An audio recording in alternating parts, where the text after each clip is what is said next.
Break. नमस्कार, खबर उत्तराखंड में आप सभी का स्वागत है। मैं हूं आपके साथ यशु शुक्ला। रुक करेंगे खबरों का, लेकिन उससे पहले सुर्खियों। अल्मोड़ा में 22 दिसंबर से 3 दिन तक चलेगा सांसद खेल महोत्सव। सीएम पुष्कर सिंह धामी के उद्घाटन। तैयारियों को लेकर हुई बैठक। अटल स्मृति वर्ष कार्यक्रमों से मनेगी भारत रत्न वाजपेयी की जन्म शताब्दी। प्रदेश महामंत्री तरुण बंसल के संयोजन में 6 सदस्यीय प्रदेश समिति का गठन। उत्तराखंड में भाजपा विधायक लाल और उनकी पत्नी निशा मनरेगा श्रमिक। विधायक रहते हुए दोनों के खातों में 2 बार हुआ मनरेगा का भुगतान। दिल्ली से लौटते ही पूर्व मंत्री सिंह रावत का स्वास्थ्य बिगड़ा, सांस लेने में हुई परेशानी। हरिद्वार के बहादुराबाद में सिंचाई विभाग की भूमि पर हुए अतिक्रमण पर चला बुलडोजर। दमी सरकार के निर्देश पर बुलडोजर एक्शन जारी।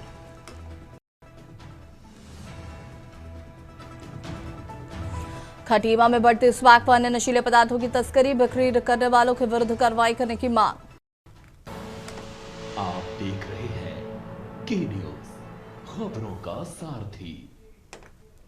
देहरादून से खबर आपको बता देते हैं, जहां पर ट्रैकिंग करते नजर आए एक्टर ऋतिक रोशन। ऋतिक रोशन उत्तराखंड की मनोरम वादियों में नजर आए। ऋतिक रोशन ने संतला देवी मंदिर में किया दर्शन। सोशल मीडिया पर पहाड़ों और धुंध से घिरे रास्तों की तस्वीरें साझा की। प्रकृति की गोद में सुकून भरे पल बताते दिखे ऋतिक रोशन। तस्वीर सामने आते ही सोशल मीडिया पर हुई तेजी से वायरल।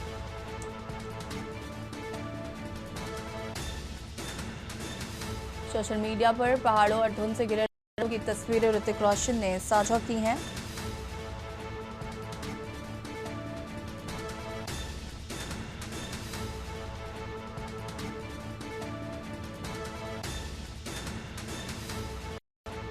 प्रकृति की गोद में सुकून भरे पल बताते दिखे ऋतिक रोशन।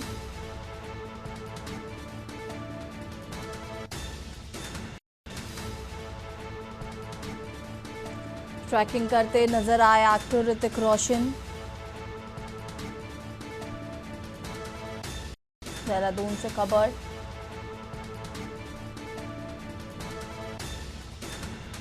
ऋतिक रोशन ने संतला देवी मंदिर में किए दर्शन।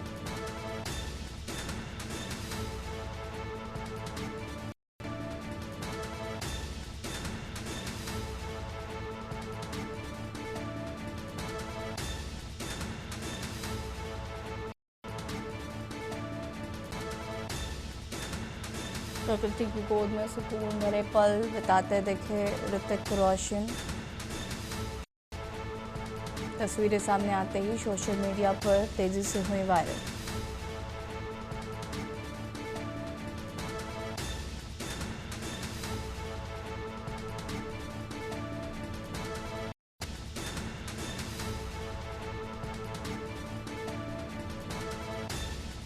ऋतिक रोशन ने संतला देवी मंदिर में दर्शन भी किया।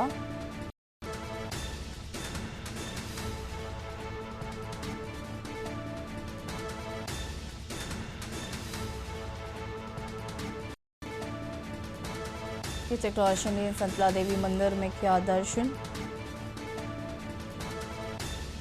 प्रकृति की गोद में सुकून भरे पल बताते दिखे ऋतिक रोशन।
खबर देहरादून से है, जहां पर राजधानी के परेड ग्राउंड में उत्तराखंड इंटरनेशनल ट्रेड एक्सपो 2025 का भव्य शुभारंभ हुआ। महाराष्ट्र के पूर्व राज्यपाल और उत्तराखंड के पूर्व मुख्यमंत्री भगत सिंह कोश्यारी ने मुख्य अतिथि के रूप में इस प्रतिष्ठित एक्सपो का उद्घाटन किया है। PhD chamber of commerce and industry द्वारा आयोजित यह 5 दिवसीय आयोजन व्यापार, निवेश और क्षेत्रीय उद्यमिता को बढ़ावा देने के उद्देश्य से किया जा रहा है। समारोह को संबोधित करते हुए भगत सिंह कोश्यारी कि ये एक्सपो एमएसएमई, स्वयं सहायता समूह और महिला उद्यमियों के लिए एक उत्कृष्ट मंच है।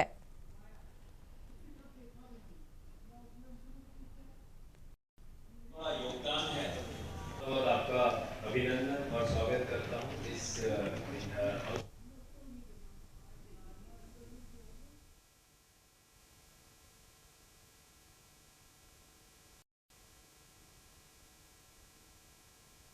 पीएचडी कॉमर्स ऑफ इंडिया है, सीसीआई, पीएचडी सीसीआई काफ़ी पुरानी संस्था है और व्यापार के, उद्योग के और अन्य, चाहे ट्रैवलिंग हो, कुछ और हो, टूरिज्म हो, उस सब में इन लोगों का सहयोग रहता है। और यहाँ पहली बार इस प्रकार का एक एक्सपो लगा करके, इंटरनेशनल एक्सपो लगा करके बहुत अच्छा काम किया है। मैंने अनेक स्टॉल को देखा है, यहाँ बहुत नई नई चीज़ें हैं और मुझे लगता है कि हमारे शहर के और हमारे आसपास के जो हमारी जनता है, अगर यहाँ आएगी, देखेगी, तो खरीदना न खरीदना उनकी बात है, परंतु उनको सीखने को कुछ मिलेगा, देखने को कुछ मिलेगा और इसलिए मैं इनके उज्जवल भविष्य की कामना करता हूँ। खबर गदरपुर से है, जहां पर राजकीय इंटर कॉलेज जयनगर से गंभीर मामला सामने आया है, जहां पर कक्षा 10वीं के एक छात्र ने अपने ही अध्यापक पर अश्लील भाषा का प्रयोग करने का आरोप लगाया है। हैरानी की बात यह है कि संवेदनशील मामले को जनप्रतिनिधियों और अध्यापकों की बैठक के बाद रफा दफा कर दिया गया। मामला कालीनगर क्षेत्र से इंटर कॉलेज जयनगर का है। यहाँ पर कक्षा 10वीं के एक छात्र ने विद्यालय के एक अध्यापक पर अश्लील बातें करने का आरोप लगाया है। आरोप सामने आने के बाद स्कूल प्रशासन, स्थानीय जनप्रतिनिधि और अध्यापकों द्वारा की बैठक इसमें पूरे मामले की आपसी सहमति से दबा दिया। मामले में ना तो पुलिस को सूचना दी गई और ना ही कोई लिखित शिकायत दर्ज कराई गई। ऐसे में सवाल ये उठता है कि क्या छात्र को न्याय मिल पाया या दबाव में मामला सुलझा दिया गया।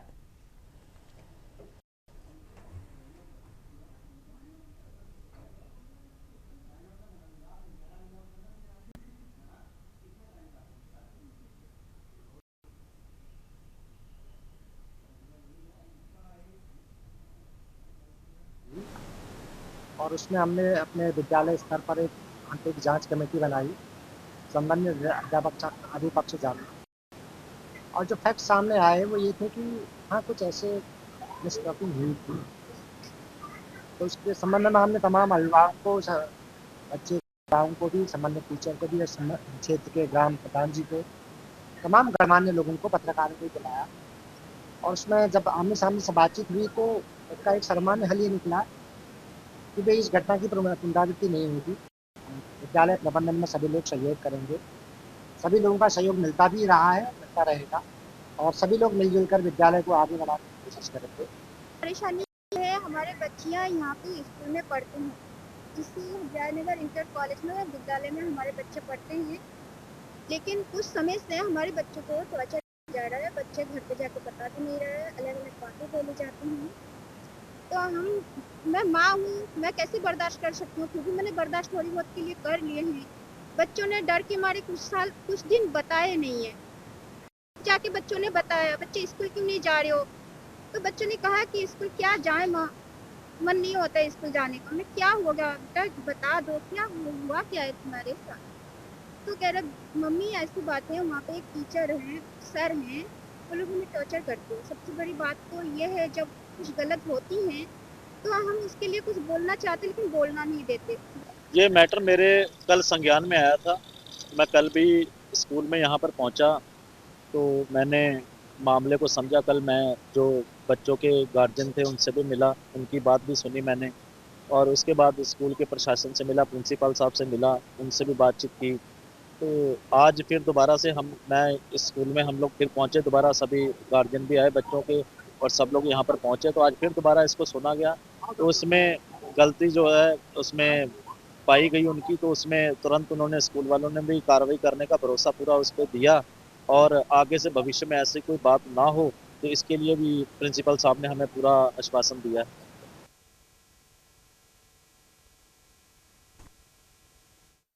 पर शहर से एक सनसनीखेज वारदात सामने आई, जहां पर शहर के एक प्रतिष्ठित वकील के 20 वर्षीय बेटे ने पिता के लाइसेंस से रिवॉल्वर से खुद को गोली मारकर आत्महत्या कर ली, जिससे क्षेत्र में सनसनी का माहौल है। जिससे कॉलेज से लौटने के कुछ समय बाद घर के डिजिटल लॉकर में रखी अपने पिता के लाइसेंस से रिवॉल्वर निकालकर खुद को गोली मार ली। घर में गोली चलने की आवाज सुनकर घर वाले और आस पड़ोस के लोग युवक के कमरे में दौड़े, जहां लहूलुहान हालत में कमरे के फर्श पर पड़े युवक को आनंद फानंद में सरकारी अस्पताल पहुंचाया गया, जहां से उसे हार्ट सेंटर रेफर किया गया है। वही घटना की सूचना पर मौके पर पहुंची पुलिस कोतवाली घटना का जायजा लिया और मृतक के शव को कब्जे में लेकर पोस्टमार्टम के लिए भेज दिया। फिलहाल आत्महत्या का खुलासा नहीं हो पाया।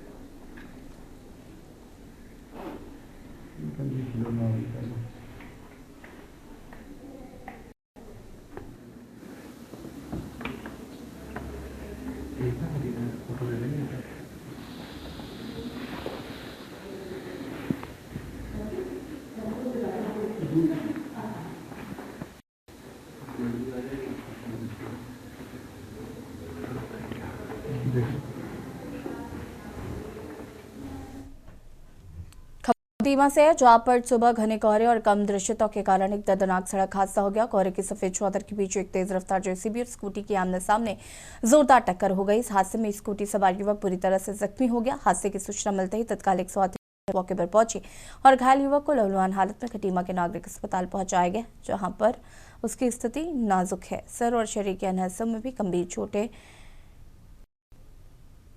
बताई गई हैं।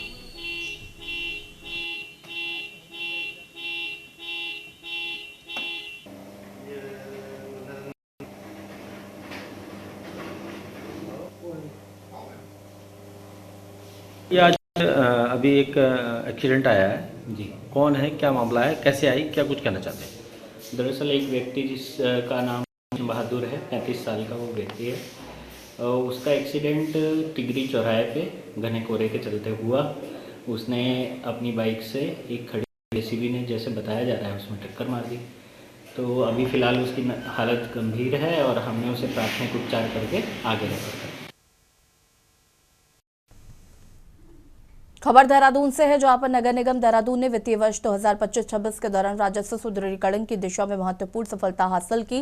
निगम के कर अनुभाग द्वारा अब तक 35 करोड़ 79 लाख रुपए से अधिक का प्रॉपर्टी टैक्स जमा किया जा चुका है और ये राजस्व वृद्धि नगर के विकास और नागरिक सुविधाओं को बेहतर बनाने में अहम भूमिका निभाएगी। राजस्व प्राप्ति के साथ साथ निगम ने स्वच्छता और पर्यावरण संरक्षण को लेकर भी सख्त रुख अपनाया है।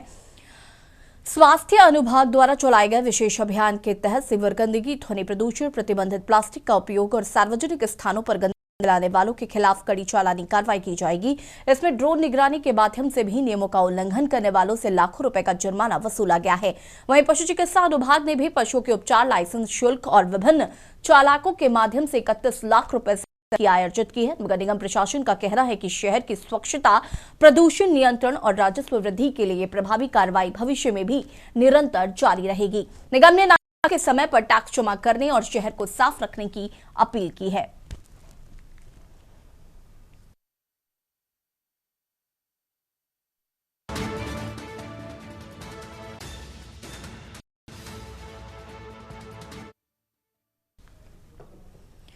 खबर देहरादून से है, जहां पर उत्तराखंड में सर्दियों के सीजन के साथ ही पर्यटकों की संख्या में तेजी से बढ़ोतरी होगी है। आगामी दिनों में क्रिसमस और नए साल की छुट्टियों के कारण मसूरी, देहरादून में भारी भीड़ उमड़ने की संभावना है और इसे देखते हुए देहरादून पुलिस प्रशासन ने सुरक्षा और यातायात बनाए रखने के लिए सख्त कदम उठाए।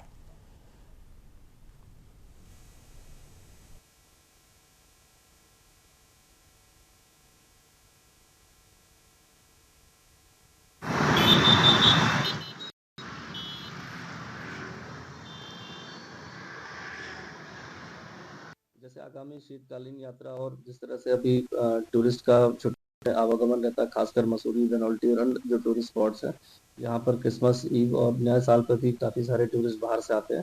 उसको देखते हुए चूँकि शहर में भी प्राय देखा गया है काफ़ी सारे धरना प्रदर्शन, जुलूस निकलते हैं और जिनके द्वारा कुछ के द्वारा इसमें नियमानुसार अनुमति नहीं ली जाती है। उसको देखते हुए प्रशासनिक रूप से जो है BNSS की सेक्शन में कुछ एरियाज़ को प्रतिबंधित किया गया है और साथ ही साथ उन एरियाज़ में अगर कोई प्रोसेशन या निकालना है तो उसकी नियमानुसार अनुमति प्राप्त कर ली जाए आयोजक द्वारा, और इसके आयोजक द्वारा इसमें कोई अनुमति नहीं ली जाती तो उनको धारा जो है 223 बीएनएस में इसमें बताया गया कि आयोजक के विरुद्ध मुकदमा दर्ज किया जाए, जिससे कि आम जन को इस तरह की असुविधा ना हो, खासकर जो टूरिस्ट पर्यटक शीतकालीन यात्राओं के लिए आ रहे हैं उनको भी कोई असुविधा ना हो। खबरदार से जहां पर उत्तराखंड के पहाड़ी क्षेत्रों में लगातार बढ़ रहे मानव वन्यजीव संघर्ष पर पुरोला के भाजपा विधायक दुर्गेश्वर लाल ने गहरी चिंता व्यक्त की है। उन्होंने कहा कि जंगली जानवरों द्वारा गांवों की ओर रुख करना और ग्रामीणों का जानलेवा हमला करने का एक गंभीर समस्या बन चुकी है, जिसको स्थायी समाधान के लिए राज्य और केंद्र स्तर पर प्रयास तेज कर दिए गए हैं। दुर्गेश्वर लाल ने बताया कि इस ज्वलंत मुद्दे को लेकर उन्होंने मुख्यमंत्री पुष्कर सिंह धामी से विस्तार से वार्ता की। मुख्यमंत्री के निर्देशानुसार वन्यजीवों के आतंक को रोकने के लिए एक विशेष नीति तैयार की जा रही है। विधायक ने जोर देकर कहा कि उत्तराखंड का लगभग 70 से 75% भूभाग वन क्षेत्र के अंतर्गत से यहाँ की भौगोलिक परिस्थितियों को देखते हुए एक प्रभावी कानून की आवश्यकता है। उन्होंने आगे जानकारी दी कि इस विषय को केंद्र सरकार तक पहुंचाने के लिए सांसदों और उच्च अधिकारियों के में है। उनकी मांग है कि लोकसभा में इस पर चर्चा कर एक ऐसा सख्त कानून बनाया जाए जिससे पहाड़ी क्षेत्रों के लोगों की जान माल की रक्षा सुनिश्चित हो सके।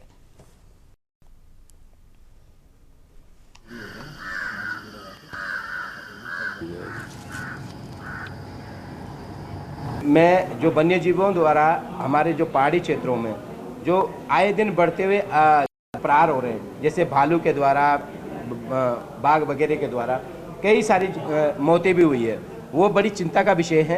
मैंने इस संबंध में आपने देखा होगा पिछली बार जो है कई इसी तरीके से फॉरेस्ट विभाग के काले कानूनों की वजह से ये सब कुछ जो चीज़ें जो है ये हमारे लिए एक हडल बन रही है। लेकिन के लिए क्या व्यवस्था की जा सकती है, माननीय मुख्यमंत्री जी ने उस पर एक सकारात्मक कदम उठाया है। बहुत जल्दी उस पर एक तरीके से एक नीति भी बन रही है। लेकिन जो फॉरेस्ट का एक काला कानून है, बेसिकली खास करके हम लोग उसको दंश झेल रहे हैं, और आज उत्तराखंड जो है 70 to 75% जो है फॉरेस्ट एरिया में आता है। तो कहीं ना कहीं जो है फॉरेस्ट का जो है इसमें मैंने माननीय सांसद महोदय जी से, अन्य लोगों से भी बात करी कि इसको जो है एक जो दिल्ली जैसी जो लोकसभा है उसमें इसको जो है वार्ता की जाए। खबर रुड़की से, जहां पर विश्व प्रसिद्ध पिरात गलिया दरगाह से एक बेहद शर्मनाक और विचलित करने वाला वीडियो सामने आया। दरगाह साबिर के गेट पर सुरक्षा में तैनात एक पीएसी जवान पर विकलांग व्यक्ति के साथ बेरहमी से मारपीट करने का आरोप लगा है। इस घटना का वीडियो सोशल मीडिया पर वायरल होते ही हड़कंप मच गया। वायरल वीडियो में साफ देखा जा सकता है कि ज्वारी के दूसरी ओर खड़े एक विकलांग व्यक्ति के साथ जवान का किसी बात को लेकर विवाद हुआ। आवेश में आकर दबंग जवान ने विकलांग पर लाठी फटकार दी, जिससे संतुलित होकर जमीन पर गिर पड़ा। मौके पर मौजूद जायरीनों और स्थानीय लोगों ने इस पूरी घटना को अपने मोबाइल कैमरे में कैद कर लिया है। पीठ बचाव कर मामले को शांत कराया गया।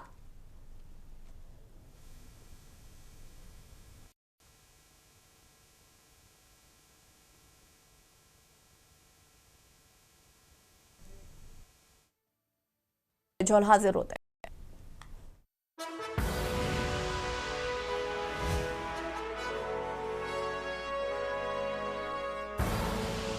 आप देख रहे हैं के न्यूज़, खबरों का सारथी।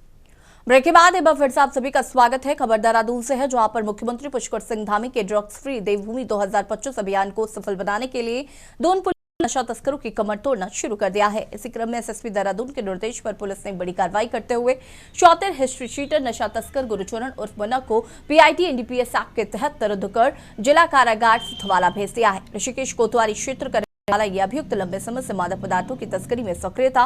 पुलिस जांच में चौंकाने वाले तथ्य सामने आए कि गुरुचरण के विरुद्ध एनडीपीएस एक्ट, आबकारी अधिनियम और गैंगस्टर एक्ट समेत धाराओं में 48 से अधिक मुकदमे दर्ज है। आरोपी अपने गुर्गों के माध्यम से शहर में नशे का नेटवर्क चला रहा था और युवा पीढ़ी को बर्बाद कर रहा था।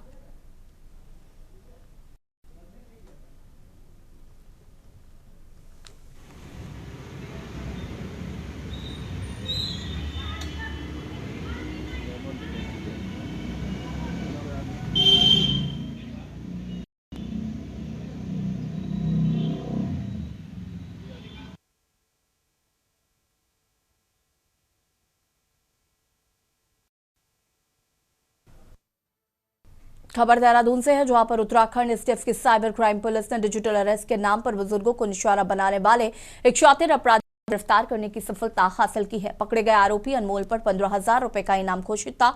आरोपी ने स्वयं को मुंबई पुलिस और सीबीआई का फर्जी अधिकारी बताकर देहरादून के एक 85 वर्षीय वरिष्ठ नागरिक को डरा धमकाकर 47 लाख रुपए की बड़ी रकम ठग ली थी। एसटीएफ की टीम पिछले 7 महीनों से इस अपराधी की तलाश में जुटी थी। तकनीकी विश्लेषण और कड़ी मेहनत के बाद हरियाणा निवासी अनमोल को गिरफ्तार कर लिया गया है।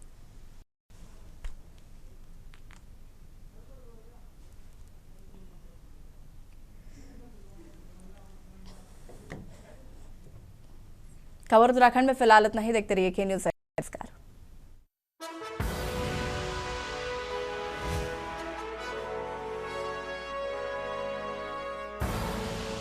आप देख रहे हैं खबरों का